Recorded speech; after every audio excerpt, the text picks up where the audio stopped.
Hi, there's Life Prepper here. Is guns taken away from all the people going to solve the problem?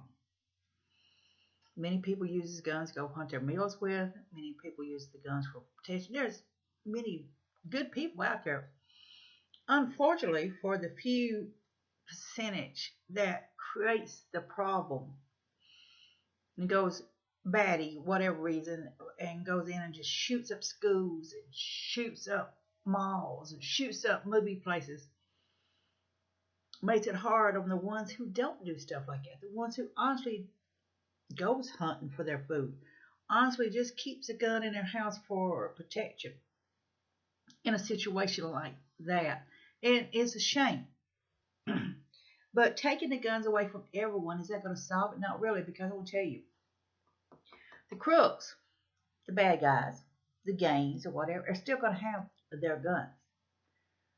Uh, they talk about making them register when they go to gun shows now, where you get a rifle or a shotgun. It could be 50 years old, been passed down, passed down. There's no paperwork on it, but before you can purchase that one, the dealer is going to have to get you to fill out the paperwork and sit there and see if you qualify before you can get it.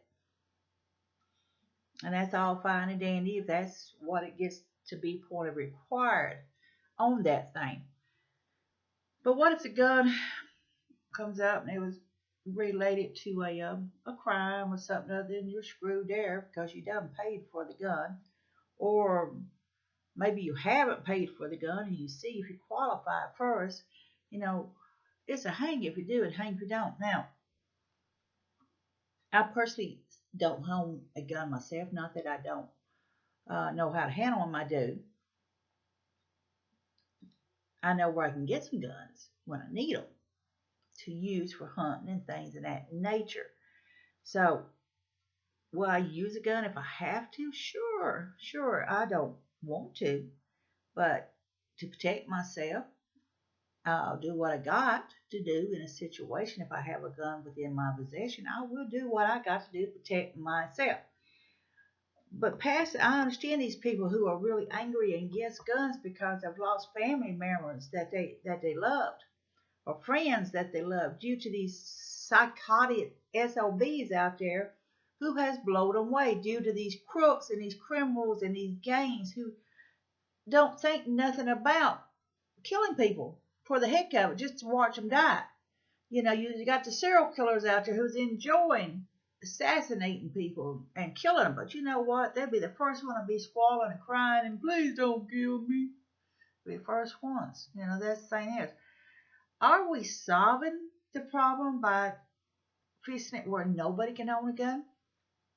Or are we creating the problem by telling people that we're going to take all your guns away? I mean, that's the big question. Is it taking all the guns away, is it going to solve the problem? Or is it going to create the problem? I mean, you got people that hunts that's probably had their grandpappy's guns. I know some kinfolks that's passed, some family and friends and kinfolks and stuff like that had guns passed down from one generation to another. Basically, some of them's 50, 70 years old. I know some people's got muzzle loaders that they use during certain times of year on hunting seasons. Uh, I know someone's got automatic rifles and shotguns, and I do know people that just get flat out crazy about buying guns. They love them, they collect them, they got more than they need. But then if they get arrested and get in trouble, all the ones they're talking about they're hoarding all these guns up, and they got a cabinet full of ammunition or whatever. So I mean, you want to protect your family, you want to protect yourself. The days pretty much leaving the doors unlocked is over with for most areas. I mean, you just can't leave your doors unlocked anymore. People are putting bars in their windows or using those sliding panels or whatever to try to protect themselves. People are having to reroute the way they is because with the computer age and being able to travel besides horseback across the countrysides nowadays and getting to a place in a matter of hours compared to days and weeks or months and be gone for 2 years on a ship or whatever is gone. I mean, that's back in the old days. Not saying it can't happen again, because things could turn around and we might end up back in those days again. So, I mean, are we really helping ourselves? That's what I'm asking you. Are we helping ourselves, or are we hurting ourselves by taking the guns away from everybody? This is Life Prepper here. I want you to be safe, be happy. Bless you all.